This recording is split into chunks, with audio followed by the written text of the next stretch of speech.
Salut tout le monde, dans cette vidéo je vais vous montrer comment réaliser vos propres moules en silicone.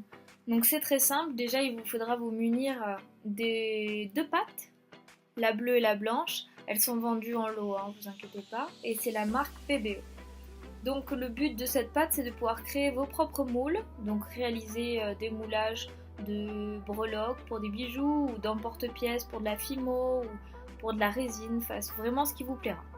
Donc on va commencer par prélever un petit peu des deux pâtes. Il va falloir faire deux boules de taille similaire à peu près. Et pour ce qui est de la quantité, il faudra voir à peu près la taille de l'objet que vous voulez mouler. Donc moi je choisis une petite pierre. Donc je prends suffisamment de pâte pour pouvoir la mouler.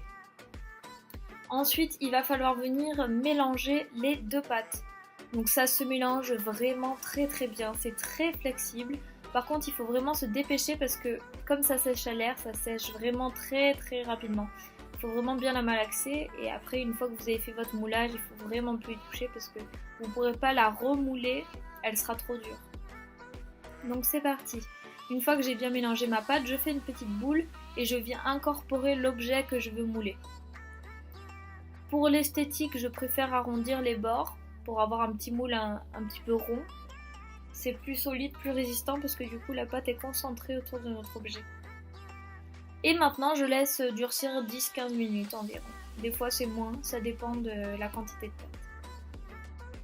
Une fois que c'est sec, je retire l'objet en question et j'ai donc mon moule en silicone.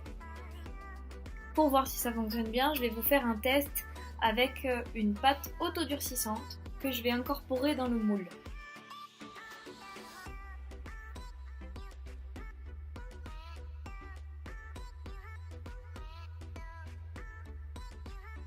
Donc pour l'appliquer, pour bien avoir les détails, je commence à prendre de tout petits bouts et bien appuyer pour que la pâte rentre bien dans tous les creux et dans tous les plis de ma pierre. Puis je continue jusqu'à le remplir entièrement en essayant de tout bien assembler pour que les bords soient le plus lisses possible. Et une fois que c'est bon, je laisse sécher. Moi je vais pas laisser sécher vu que c'est pour vous montrer, je vais faire un truc vite fait pour vous montrer que ça fonctionne bien.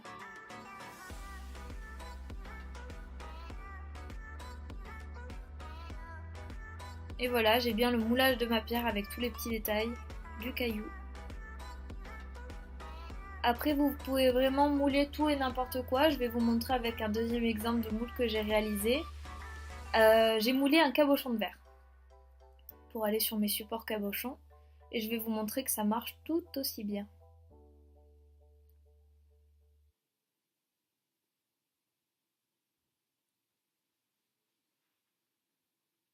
Et voilà le résultat. Pour conclure, réaliser des moules en silicone, c'est très simple, c'est très efficace. La seule chose qu'on pourrait lui reprocher, c'est son prix. Mais on ne peut pas tout avoir. Bye bye!